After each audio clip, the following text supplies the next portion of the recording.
But this ancient landscape is about to reveal itself in all its geological glory.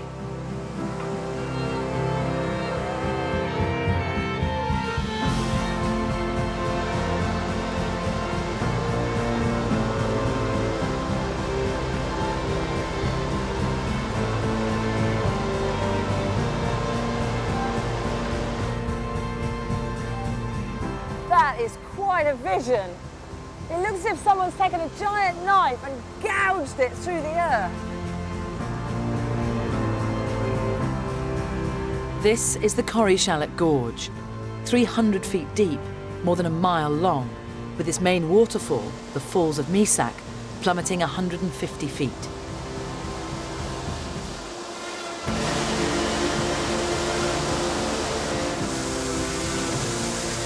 It's a box canyon, a narrow channel with sheer drops on three sides, formed when glacial meltwater forced its way down between faults in the rock.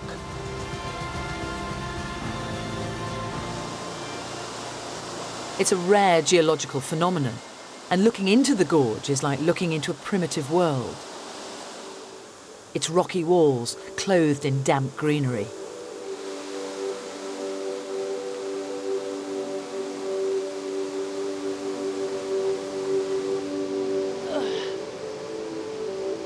Alex Scott is an expert on the botany here.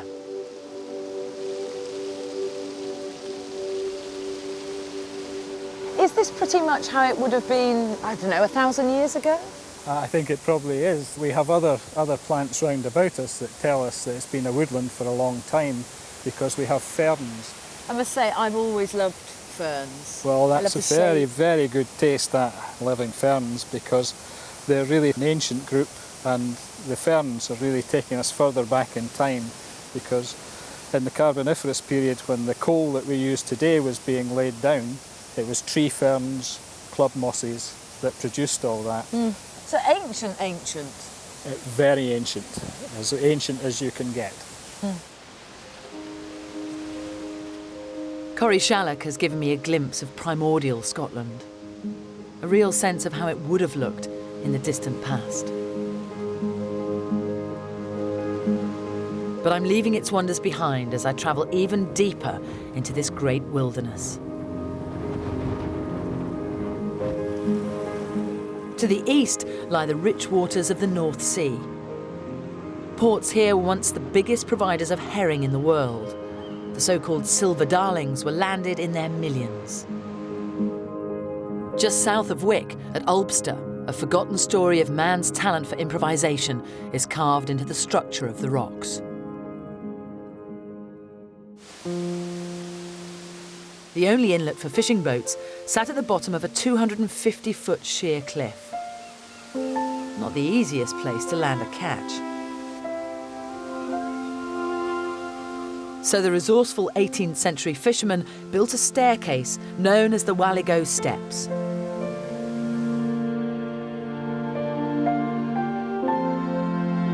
The last fishing boats left here more than 60 years ago, and Ian Sutherland, now in his 70s, is one of the last people to remember it in use. He's dedicated 40 years to a personal labour of love, preserving and renovating the 350 steps. I had to go up and down here 7 times in one day. I was in my bed for the next 2 days recovering. It's easy enough to come down. Going up's a different problem altogether.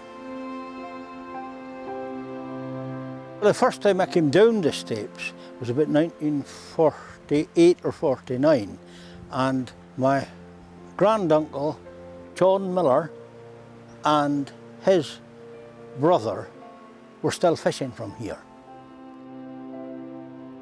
And it wasn't until later I just realised what it really was to earn a living here. It was a very hard life.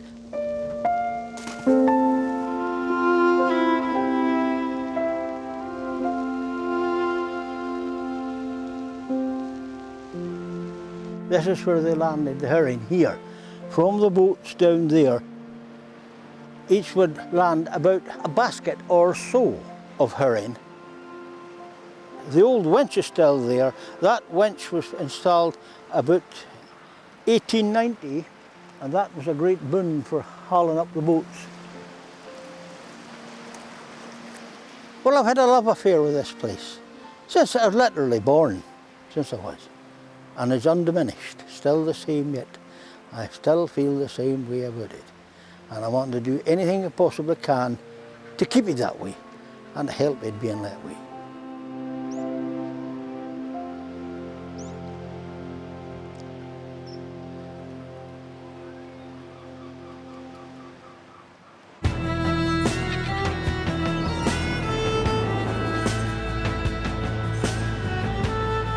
"20 miles north of Whaligoe, the land runs out at John O'Groats, the most obvious place to end a journey across Britain. But that's not where we're heading.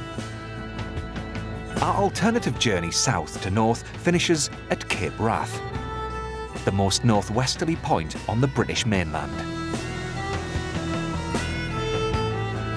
It's the most sparsely inhabited part of the UK.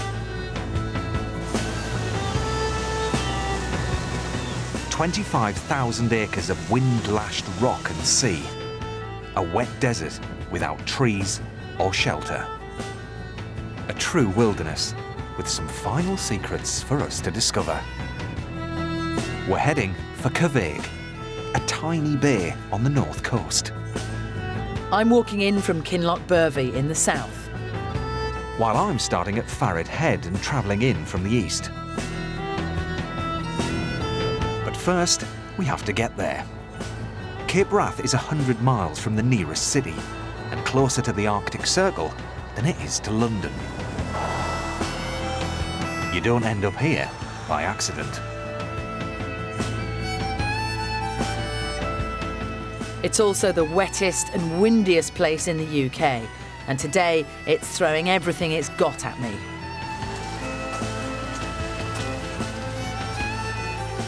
Cape Wrath is certainly living up to its fearsome name.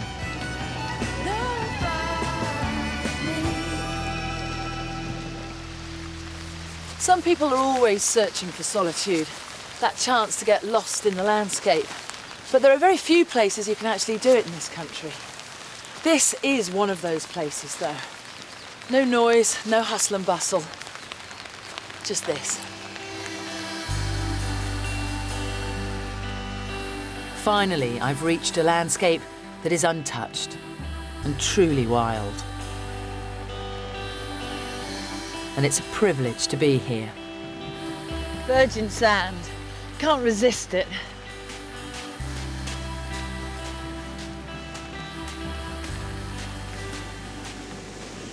But this very lack of human influence has a special appeal for the Cape's modern landlord. And twice a year, the wilderness is invaded.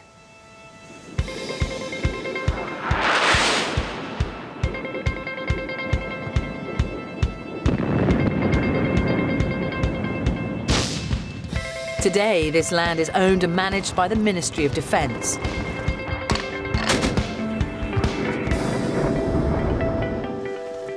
And David Halpin is the officer commanding.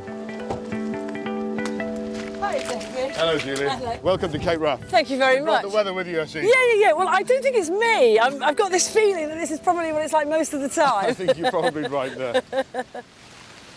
The MOD have been here since 1933, using the Cape as an enormous live bombing range.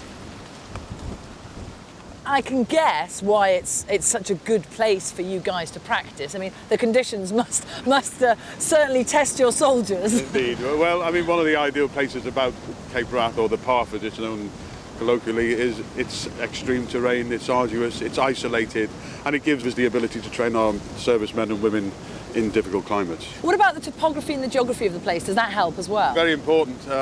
It is the only range in the UK where we can use land, sea and air assets all at the same time. Access to the Cape is restricted during live firing, for understandable reasons. But for the rest of the time, if you can get here, you're free to explore this extraordinary empty space. So what do newcomers think when they first land here? The servicemen? Yeah. Well, obviously they think it's awful because they don't want to be here. There's no Wi-Fi, there is no mobile telephone connectivity, or very, very limited, and it's arduous terrain, so it is very, very uncomfortable. You're getting absolutely soaked. Can I ask you, does one ever get used to this place, to this? Well, I would personally say it's a good drying day, but there is an old saying up here that if you can see the Orkneys, it's going to rain, and if you can't see them, it's raining. Right, OK. I shall bear that in mind. Well, there's certainly no sign of the Orkneys today, and on the east side of the Cape, I've run out of road, so I'm getting a lift. Roberta, morning. How are you doing? All right? Splash is blustering. It is a bit windy, yeah. Roberta Mackay's been working here as an MOD warden for almost 5 years. Unlike the troops, she chooses to live here year-round. Is it really tough weather-wise living here? It can be very tough at times, yeah. I mean, you're seeing our summer at the moment, so you can imagine what it's like in the winter time. Yeah. It was very bad this winter. We couldn't go over onto the range for about 4 weeks, so there was a lot of snow. I mean, because like to get here, it's about 55 miles of single track road. Yeah. Do you think about going further south at all, or do you like to be right here, the most northwesterly point in Britain? I enjoy it. Yeah, you got to be a certain type of person to live in the areas like this. You don't have all your home comforts close at hand, as it were. So, but it's good. It's good.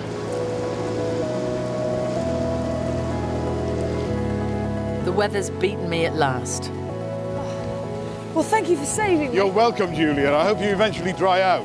I doubt it. So I'm catching a lift with David to our final destination.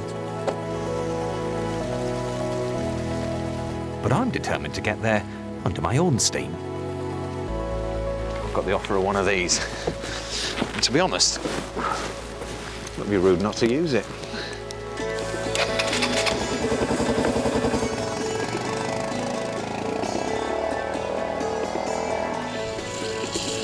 This rough track across the Cape is the only way to reach the beach. And it's a cracking ride.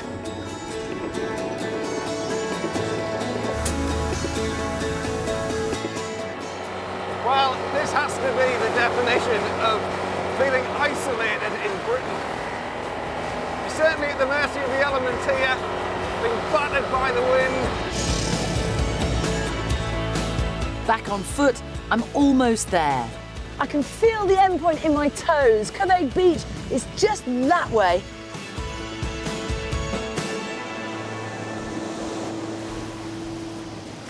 And it's a real treat.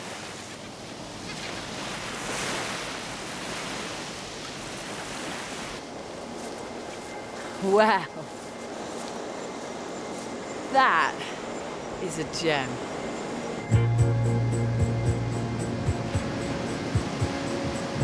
The dramatic sands of Corryshott are my reward for struggling through the weather. Arguably the most secret beach in Britain.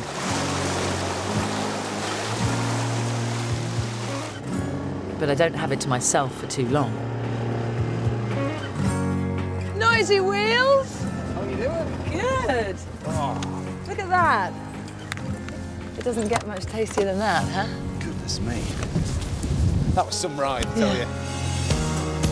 It's overlooked by only a stone bothy for the intrepid explorers who make it this far.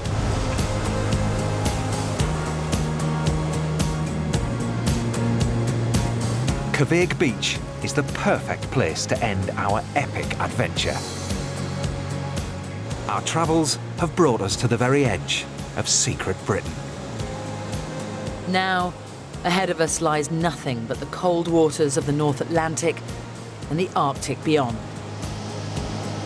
Behind us, the UK stretches out, a heartwarming reminder of all the places we've been.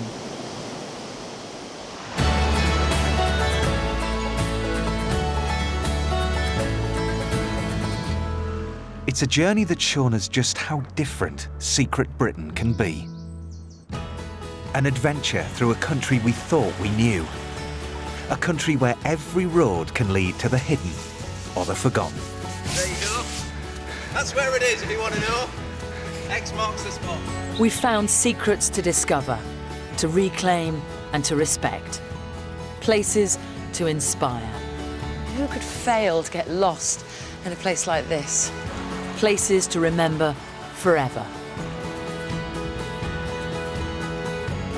From the most southerly point in England to the very north of Scotland, we've seen some of Britain's best countryside in an astonishing new light. And we've only just scratched the surface. Our secret Britain is all around us. You've just got to get out there and find it.